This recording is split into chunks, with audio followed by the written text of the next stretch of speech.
درس الزینۃ عند حضور کل صلاۃ، سورۃ الاعراف، تفسیر ابن کثیر۔ الحمدللہ رب العالمین، والصلاة والسلام علی اشرف الانبیاء والسید المرسلین سیدنا محمد وعلی آلہ واصحابہ اجمعین۔ اللہم صل علی سیدنا محمد وعلی آل سیدنا محمد کما صلیت علی ابراہیم وعلی آل ابراہیم وعلى آل إبراهيم في العالمين إنك حميد مجيد۔ قل من حرم زينة الله التي أخرج لعباده والطيبات من الرزق قل هي للذين آمنوا في الحياة الدنيا خالصة يوم القيامة كذلك نفصل الآيات لقوم يعلمون۔ قال المؤلف والمفسر رحمه الله تعالى أدام النفع بعلومه وعلومكم في الدارين آمين، إلى أن قال يقول تعالى ردا على من حرم شيئا من المآكل أو المشارب أو الملابس من تلقاء نفسه من غير شرع من الله۔ قل يا محمد صلى الله عليه وسلم لهؤلاء المشركين الذين يحرمون ما يحرمون بآرائهم الفاسد بابتدائهم من حرم زينة الله التي أخرج لعباده۔ اب ان آیات مبارکہ میں اللہ تبارک و تعالی نے مشرکین کی ایک بہت ہی کبیح حرکت کے بارے میں ذکر کیا ہے کہ وہ جس چیز کو سمجھتے تھے اپنے لیے حلال کر دیا اور جس کو چاہا حرام کر دیا۔ جیسے کہ انہوں نے بغیر لباس کے طواف کرنا جو ہے یہ اپنے لیے جائز کر دیا، اور بلکہ اس کو یعنی انتہائی عاجزی وہ سمجھتے تھے کہ یہ ہم نے جن کپڑوں میں گناہ کیا ہے اللہ کے گھر میں پہن کے کیسے ہیں، اور یہ بھی سمجھتے تھے کہ جیسے اللہ نے ہمیں پیدا کیا بغیر کپڑوں کے، اللہ کے گھر میں بھی ہم اسی حالت میں ہیں۔ یہ سب ان کے اپنے دماغ کے گھڑے ہوئے مسئلے تھے، اور اسی طرح انہوں نے یہ کیا تھا کہ ایام حج کے اندر کھانے پینے کو بھی وہ جائز نہیں سمجھتے تھے کہ بس قوت لا یموت، اتنے گزارا کر لو، دوڑنے والے کھا لیے، پانی پی لیا، 2 کھجوریں کھا لی، بھائی وہ کہتے ہیں حج کے دن ہیں اس میں تو ہمیں نہیں کھانا پینا چاہیے۔ تو انہوں نے یعنی وہ چیز جو حرام تھی، اللہ کے گھر کا ننگا طواف کرنا یا ننگی نماز پڑھنی، یعنی حرام، عقل سے بھی ہر آدمی سمجھتا ہے کہ یہ غلط بات ہے، اور جو چیز حلال تھی اس کو منع کر دیا۔ اس پر اللہ تبارک و تعالی نے ان کے رد میں یہ آیات مبارک جو ہیں وہ نازل فرمائیں کہ کون ہے جو اللہ کی بنائی ہوئی چیزوں کو حرام کرتے۔ اب یہاں مسئلہ سمجھ لیں، کیونکہ مسئلہ یہ ہے کہ اگر ایک آدمی اللہ کے حلال کو عقیدہ تن حرام سمجھے وہ تو کافر ہو جاتا ہے، یعنی جس چیز کو اللہ نے حلال قرار دیا ہے نعوذ باللہ اس کو حرام سمجھے عقیدے میں بھی، وہ تو کافر۔ ایک آدمی ہے کہ وہ اللہ کے حلال کو حرام تو عقیدے میں تو نہیں سمجھتا، ویسے اپنے اوپر اس نے حرام کیا ہوا ہے، یعنی وہ عقیدے میں تو کہتا ہے کہ حلال ہے لیکن مجھ پہ حرام ہے، تو یہ بھی فاسق فاجر ہے، اللہ کے حدود سے نکل گیا۔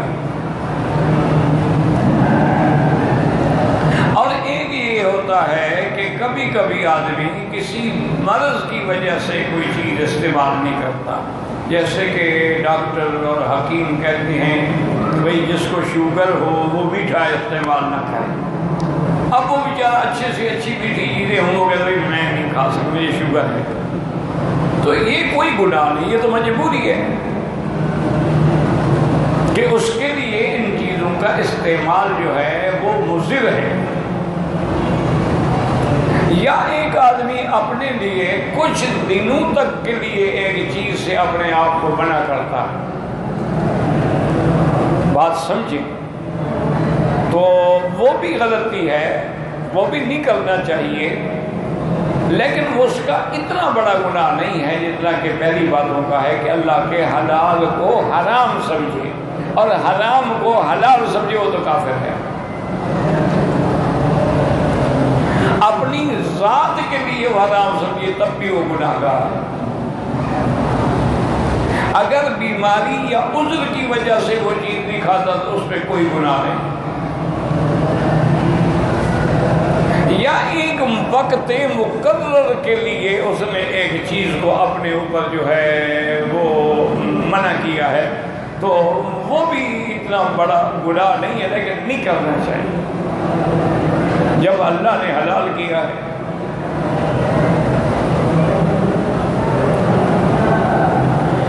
اس کا ایک صحیح حدیث مبارک میں بھی واقعہ ہے، بلکہ قرآن میں بھی واقعہ ہے، سورۃ التحریم میں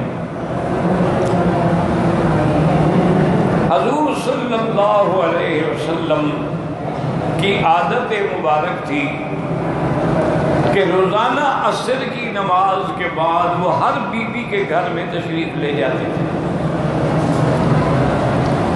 اور سارے گھر جو تھے نا ایسے ایک ہی ترتیب میں تھے۔ گھر کیا تھے، ایک کمرہ، آگے صحن، چھڑیوں کی چھتیں، دروازے بھی نہیں، ٹاٹ لٹکے ہوئے تھے۔ یہ جہاں بی بی عائشہ صدیقہ کا حجرہ مبارک ہے جو آج جس میں حضور صلی اللہ علیہ وسلم کی قبر مبارک ہے، یہ بی بی عائشہ کا حجرہ ہے، اور جہاں اب آپ لوگ صلاۃ و سلام کھڑے ہو کے پڑھتے ہیں بھی ام سلمہ کا گھر ہے۔ اسی طرح تمام بیویوں کے گھر تھے ترتیب کے ساتھ، کیونکہ حضور پاک نے نکاح تو 11 فرمائے ہیں لیکن بیویاں 9 تھیں۔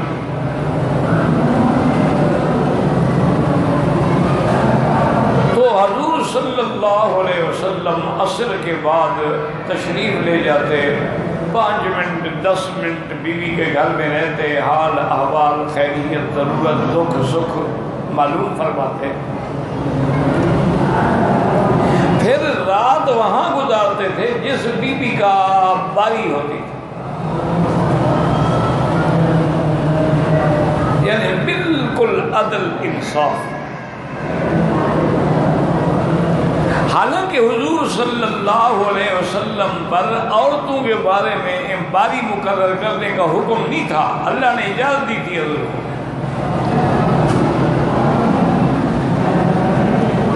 کہ جس کے پاس چاہیں جتنا چاہیں جائیں، نہ جائیں آپ کی مرضی،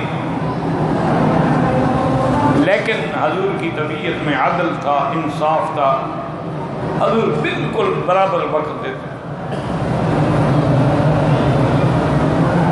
اور اگر حضور صلی اللہ علیہ وسلم کبھی سفر کے لیے بھی تشریف لے جاتے، حج ہے، عمرہ ہے، جہاد، تو بیویوں کے نام پہ برا اندازی کرتے،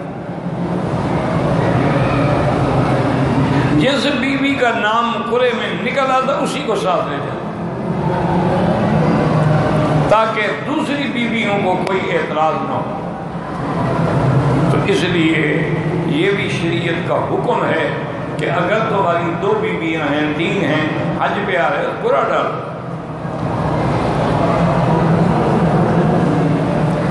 یہ نہیں ہے کہ جس سے نئی شادی کی ہے یا جوان ہے اس کو تو ہر وقت ساتھ رکھو اور پہلی بیوی جو ہے گھر میں پڑی رہے، یہ بہت بڑا ظلم ہے۔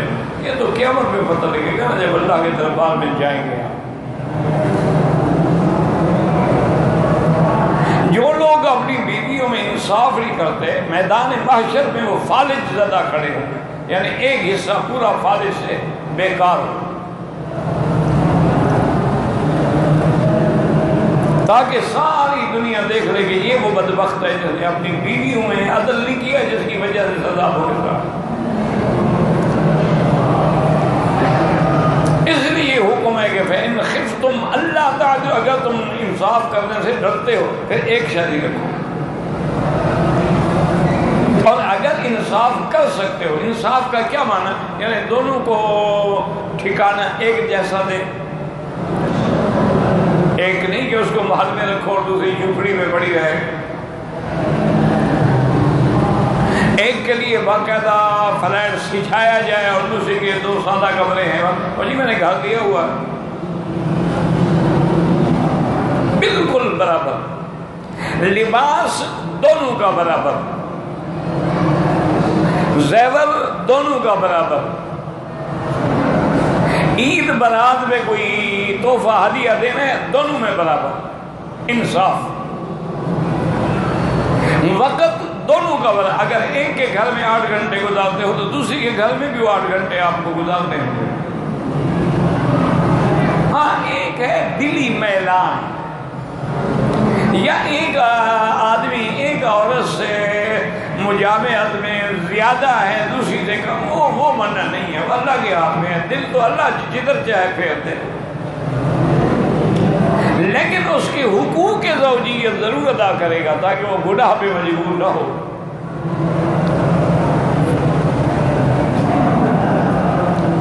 تو حضور صلی اللہ علیہ وسلم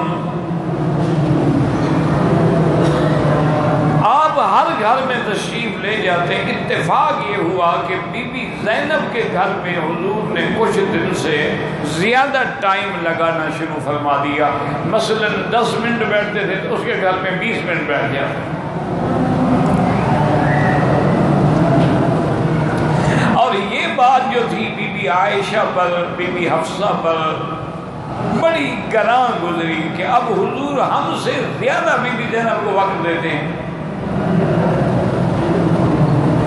اور یاد رکھیں یہ ایک تو شوکن جو ہوتی ہے نا، ان کے دلوں میں یہ چیزیں ہوتی ہیں، یہ فطرت ہے، اور دوسری یہ ہے کہ محبوب مصطفیٰ ہو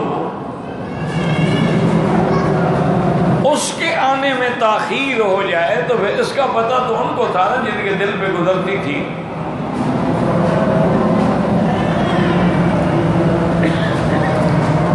اب انہوں نے آپس میں مشورہ کیا کہ بھئی کیا وجہ ہے کہ حضور بی بی زینب کے گھر میں پہلے تو برابر وقت دیتے تھے،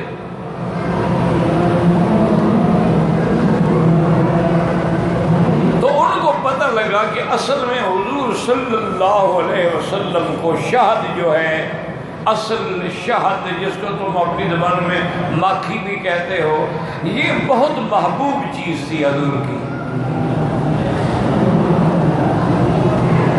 اور حضور ساری زندگی اس کو استعمال فرماتے تھے۔ اگر گرمیوں کا موسم ہوتا تو اسی کی شربت بنا کے پیتے، اور اگر سردیوں کا موسم ہوتا تو گرم پانی کے اندر ڈال کے چائے کی طرح پیتے،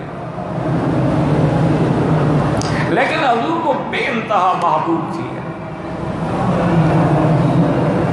شہد محبوب تھی، حضور صلی اللہ علیہ وسلم کو دودھ اور دودھ کی لسی بھی محبوب تھی کہ دودھ میں پانی ڈال کے لسی بن گئی۔ اسی طرح حضور صلی اللہ علیہ وسلم کو بکرے کے اگلا چوڑے جو ہیں یہ بڑے پسند ہیں گوشت میں،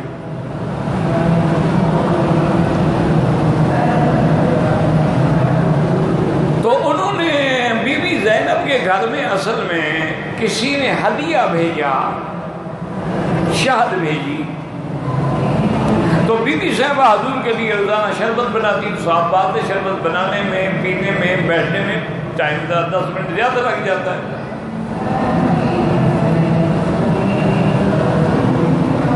تو بی بی عائشہ اور بی بی حفصہ نے مشورہ کیا کہ اگر حضور آپ کے گھر میں پہلے آئیں یا میرے گھر میں آئیں تو ہم کہیں گے یا رسول اللہ آپ سے جو ہے نا وہ ہینگ کی ہوا آ رہی ہے.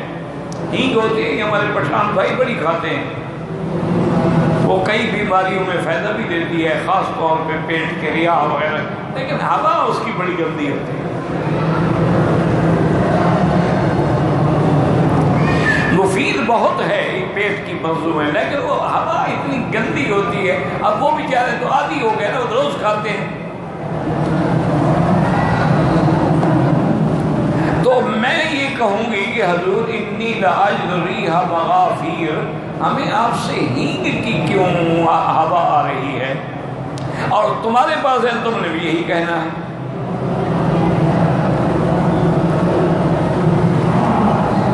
چونکہ حضور کی محبت میں وہ یہ چیزیں جو ہیں نا، ان کو نعوذ باللہ یہ بر بنائے محبت وہ حضور کے فراق کو برداشت نہیں کر سکتے.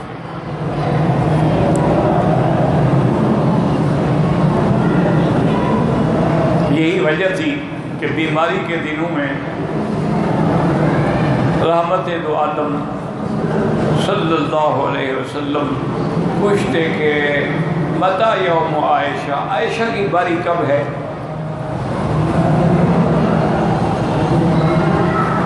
تو سب بیویوں نے میٹنگ کی، اکٹھی ہوئی. انہوں نے کہا حضور بار بار پوچھتے ہیں بی بی عائشہ، کیونکہ حضور کی محبت کا مسئلہ ہے، تو ہم سب لوگ اپنے اپنے نوبہ جو ہے نا اپنے اپنے دل معاف کر کے بی بی عائشہ کو دے دیں. حضور بی بی عائشہ کے گھر میں رہے، مثلاً چار پائی پر بھی حضور ہر بیوی کے گھر میں آتے تھے.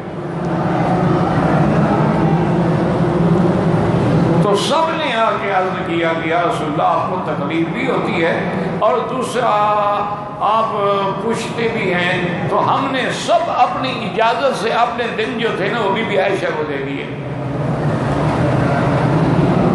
آپ اسی کے گھر میں آرام فرمائیں، آپ کو روزانہ ہر گھر میں نہ جانا پڑے.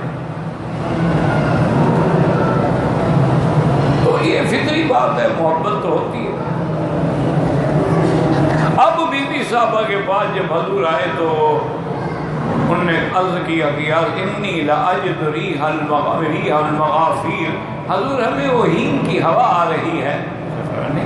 میں نے تو ہینگ کھائی نہیں کبھی، اور حضور کو جس چیز میں یعنی گندی ہوا ہو نا اس سے نفرت تھی، جیسے بصل ہیں، تھوم ہیں، ایسی چیزوں سے حضور نفرت کرتے، یعنی کچا کھانے سے. پکا کے تو ہوا مر جاتی ہے نا.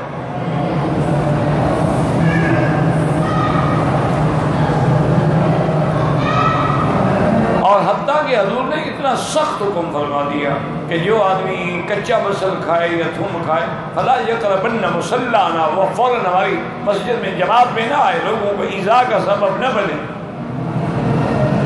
کہ ایک آدمی نماز روز کے منہ سے بدبو آ رہی ہے.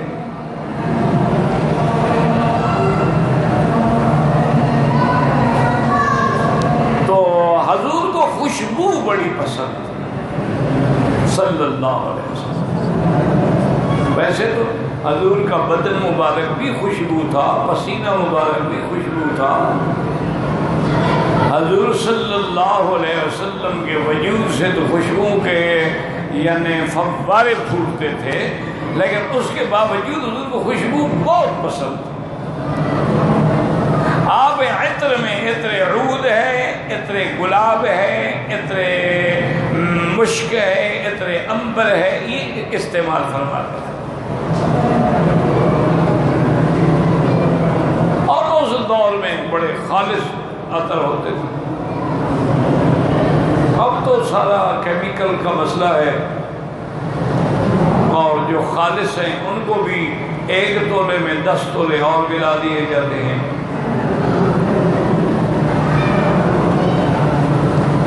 لیکن حضور کو ہوا اگر ریح خراب آئے نا تو پھر بڑی نفرت تھی.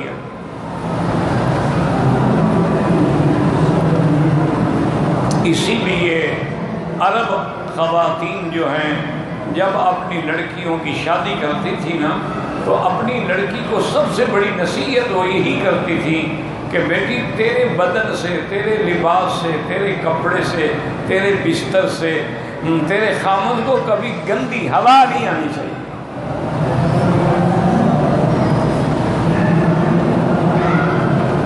بس اس چیز کا احتیاط کرنا، تم خامد کی محبوب رہو گی۔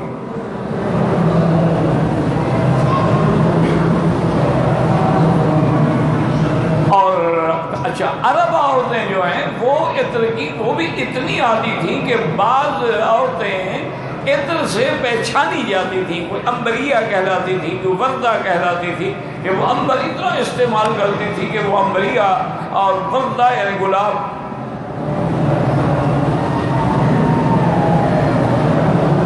مسک،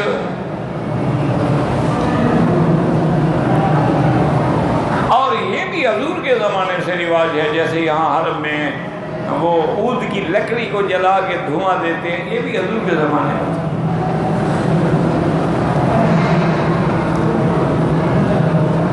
اسی لیے عرب جو ہے نا ان کو کپڑوں سے، اپنے حترے سے، تاکہ وہ اندر پھر اس کی خوشبو رہتی ہے۔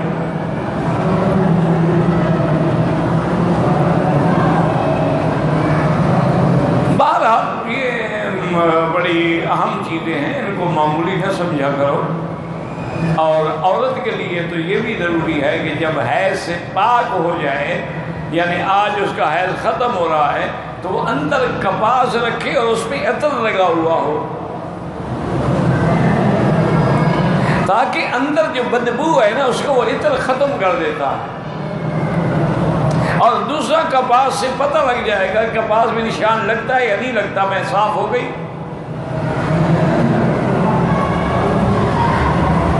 اور یہ عرب عورتیں تو یہ بھی کرتی ہیں کہ وہ جب پاک ہو جاتی ہیں تو یہ مبخرہ جس میں انگارے ہوتے، اس پہ عود کی لکڑی رکھ کے تو اپنے کپڑے کے ساتھ اس کے اوپر کھڑی ہو جاتی ہے، تاکہ اس کی ہوا جو ہے بدن کے اندر چلی جائے، تو جتنی ریحا کریحا ہوتی ہے وہ گر جاتی ہے، صاف ہو جاتی ہے۔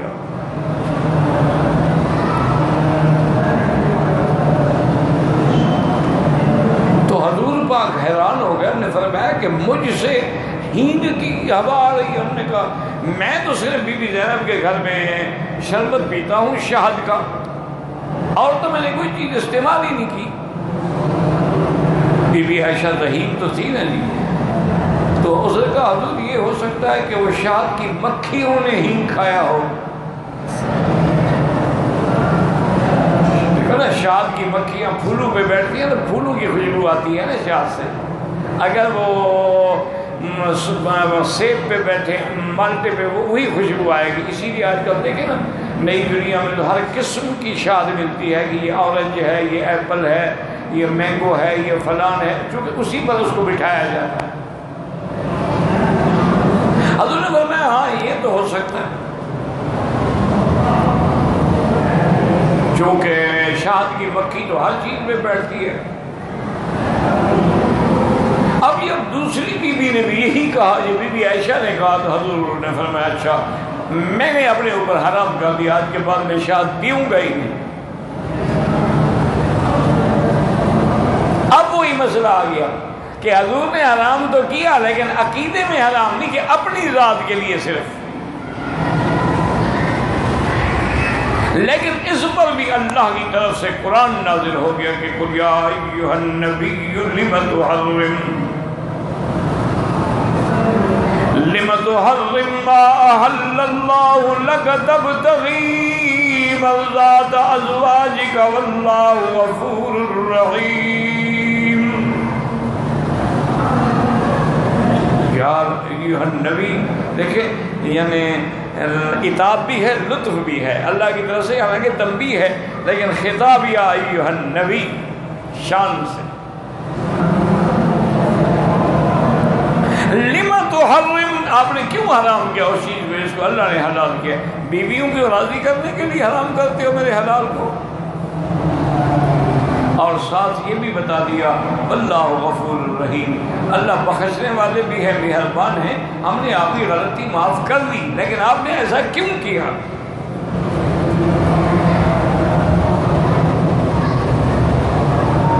تو اب یہ بڑا ایک طویل واقعہ ہے، تو معنی یہ ہے کہ ایک تو اللہ کے حلال کو حرام سمجھو، یہ تو کفر ہے۔ جیسے ہندوؤں نے گائے کو حرام سمجھا ہوا ہے کہ جی گاؤ ماتا ہے، اس کا کھانا حرام ہے، اس کا ذبح کرنا حرام ہے۔ فرماتا ہے، حتیٰ کہ بعض جو رہے تو وہ تو اللہ معاف کرے اس کی پوجا کرتے ہیں، اور اسی بہانے سے مسلمانوں پہ ظلم کے پہاڑ توڑے جاتے ہیں۔ بھئی چلو تم نہیں کھاتے ہو، مسلمانوں کے لیے تو حلال چیز ہے۔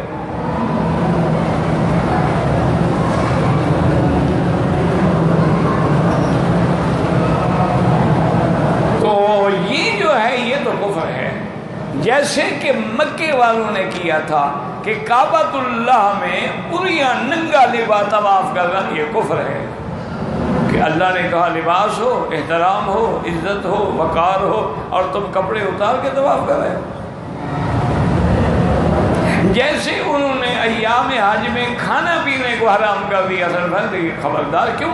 وجہ کیا ہے؟ جو چیزیں اللہ نے حلال بنائی ہیں کھاؤ۔ شرط یہ ہے کہ وہ حلال ہو،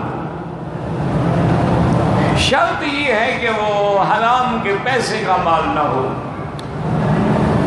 سود کے پیسے کا مال نہ ہو،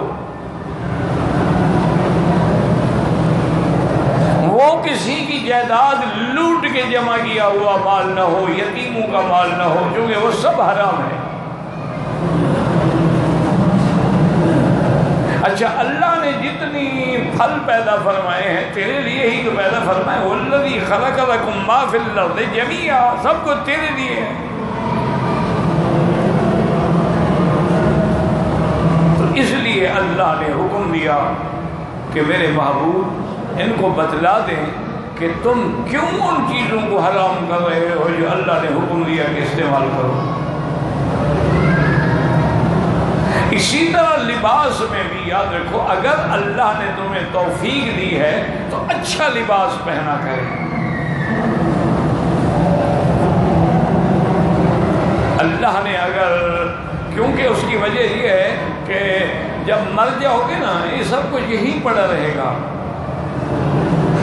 اور اولاد بھی کوئی فرما بردار ہوگی تو کبھی دعا کر لے گی، اور تو کہیں گے اچھا جان چھوٹے سام بن کے دولت میں پڑا ہوا ہے، مرتا ہی نہیں۔ وہ تو انتظار میں ہیں کہ تم مرو بس جان چھوڑو ہماری، تو پھر کیا فائدہ جناب؟ خود کو بھی کچھ نصیب نہ ہو۔ کئی لوگ ہم نے دیکھے ہیں لاکھوں پتی، کروڑوں پتی ہیں، نہ اچھا کھانا نصیب، نہ اچھا لباس نصیب۔ نتیجہ کیا نکلا کہ اس کے بعد جب اولاد کی باری آئی نا جی، انہوں نے سب کچھ ہلا کے رکھ دیا، کچھ بھی نہیں چھوڑا۔ اتنے عرصے کے جو محروم تھے انہیں تو سارا غصہ نکالنا تھا نا۔ اس لیے اگر اللہ نے لباس دیا ہے، اللہ نے گھر دیا ہے، اللہ نے بیوی دی ہے، اس کے حقوق ہیں کہ اس کے لیے اچھا لباس ہو، اچھی جگہ ہو، اس کے لیے حسب طاقت زیور ہو، تاکہ وہ اپنے آپ کو، اور کچھ اس کو باقاعدہ اس کے ہاتھ میں دیا کرے جو اس کو سمجھے کہ یہ میرا ملک ہے۔ بعض لوگ کرتے ہیں جی تنخواہ لے کے ہم نے تو بیگم کو دے دیے، تو جب اس سے حساب کرتے ہو تو گھر کا بجٹ ہی پورا نہیں ہوتا، بیگم کو دے دی تو کیا کر لیا تم نے؟ لازماً اپنی طاقت کے مطابق ہر مہینے میں کسی کی طاقت 500 ہے، کسی کی 1000 ہے، کسی کی 10,000، وہ دینا چاہیے اس کو کہ یہ تمہاری جیب خرچ ہے، تمہاری مرضی جہاں خرچ کرو۔ اگر اس میں وہ اپنے والدین کو بھیجے، اپنے بھائی کو، تم اس سے کبھی ناراض نہ ہو۔ جیسے تمہیں والدین عزیز ہیں اس کے بھی تو والدین ہیں، جیسے تمہیں اپنے بہن بھائی عزیز ہیں تو اس کے بھی تو بہن بھائی ہیں۔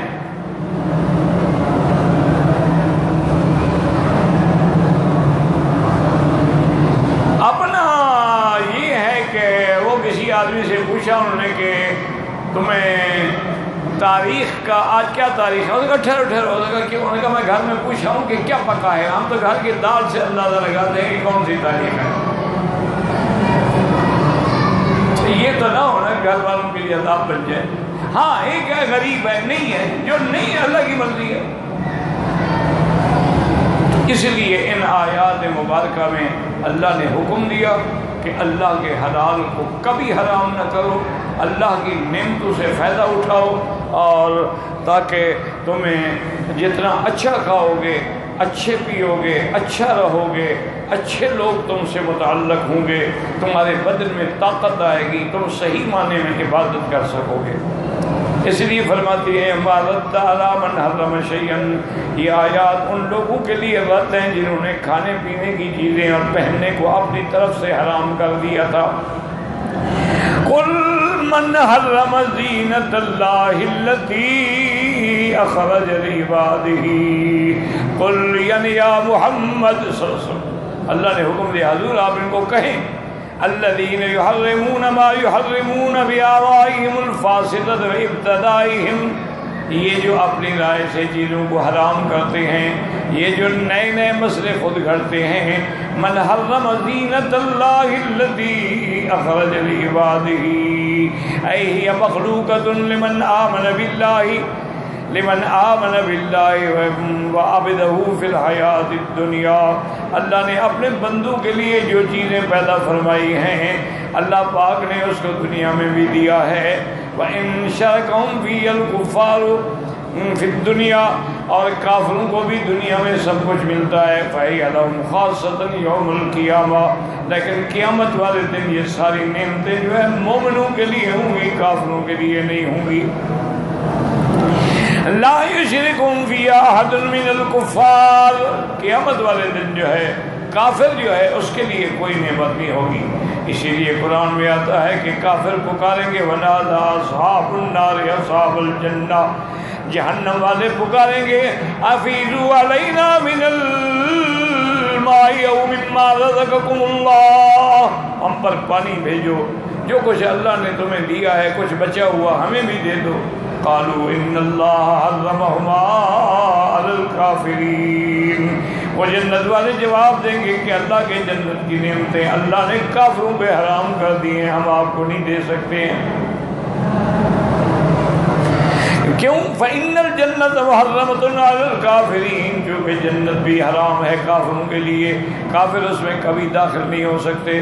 قال ابو القاسم الطبرانی حدثنا ابو حسین محمد بن الحسین القاضی حدثنا یحییٰ الحمانی قال حدثنا یعقوب القمی عن جعفر بن ابی المغیرہ عن سعید بن جبیر عن ابن عباس قال كانت قریش یطوفون بالبیت وهم قراۃ یصفرون یصفقون فانزل اللہ عز وجل، حضرت ابن عباس فرماتے ہیں چونکہ قریش جو تھے یہ اللہ کے گھر کا طواف کرتے تھے اور اس حالت میں طواف کرتے تھے کہ وہ ننگے ہوتے تھے، اور اس کے بعد پھر سیٹیاں بھی مارتے تھے اور تالیاں بھی بجاتے تھے۔ فانزل اللہ عز وجل، اللہ نے قرآن میں یہ آیت نازل فرمائی قل من حرم زینت اللہ التی اخرج لعبادہ فامروا بالصیام، حکم دے خبردار نماز میں آؤ یا طواف میں آؤ اچھے سے اچھا لباس پہن کے آؤ۔ قل انما حرم ربی الفواحش ما ظہر منها وما بطن والاسم والبغی بغیر الحق وان تشرکوا باللہ ما لم ينزل به سلطانا وان تقولوا علی اللہ ما لا تعلمون۔ قال الامام احمد حدثنا ابو معاویہ قال حدثنا الاعمش عن شقیق بن عبد اللہ قال قال رسول اللہ صلی اللہ علیہ وسلم لا احد اغیر من اللہ فلذلك حرم الفواحش ما ظہر منها وما بطن، حضور پاک نے فرمایا اللہ سے بڑا غیرت والا کوئی نہیں ہے، اس لیے اللہ نے برائی منع کر دی، زنا حرام کر دیا، بد نظری حرام کر دی، غیر محرم کو دیکھنا، اللہ غیرت والے ہیں، جو چیزیں غیرت کے خلاف ہیں وہ اللہ نے حرام کر دی۔ ولا احد احب الیہ المدح من اللہ، اور فرمایا اس کے بعد ولا احد احب الیہ المدح من اللہ، اور کوئی نہیں اللہ کی طرف سے جس کی مدح محبوب ہو۔ اخرجہ فی الصحیحین من حدیث سلیمان بن مہران الاعمش عن شقیق ابی وائل عن عبداللہ بن مسعود وتقدم الکلام ولا يتعلق بالفواحش ما ظہر منها وما بطن، وہ کہتا ہے کہ فواحش اور ما ظہر وما بطن اس پہ سورۃ الانعام میں آپ پورا پڑھ چکے ہیں، دیکھنا چاہیں تو پھر اسی صورت میں دیکھ لیں۔ والاسم والبغی بغیر الحق، اللہ نے گناہ کو بھی اور کسی پر زیادتی کرنے کو بھی منع فرمایا ہے۔ قال سدی اما الاسم فالمعصیہ والبغی ان تبغى علی الناس بغیر الحق، اسم سے مراد جو ہے نافرمانی ہے، گناہ ہے، اور بغی سے مراد یہ ہے کہ لوگوں کے اوپر بغیر حق کے چڑھائی کرے، زیادتی کرے۔ وقال مجاہد اسم المعاصی کلہا، کہ لفظ اسم جو ہے یہ ہر قسم کے گناہ کو شامل ہے۔ وَأَخْبَرَ أَنَّ الْبَاغِي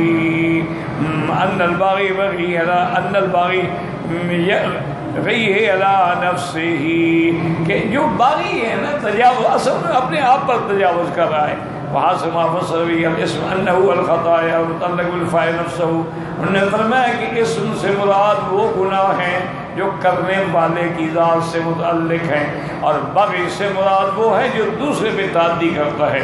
والتعدی الی الناس حرم اللہ ھذا وھذا، اللہ نے گناہ بھی حرام کیا اور بغی بھی حرام فرما دیا۔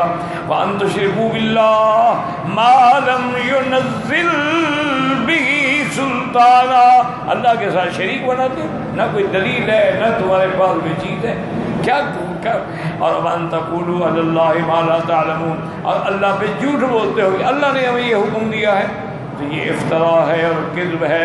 من دعویٰ ان لہ، جیسے تم اللہ کے لیے بیٹے بناتے ہو، ونحو ذلک مما لا علم لکم بہ، کقولہ فاجتنبوا الرجس من الاوثان، واللہ اعلم۔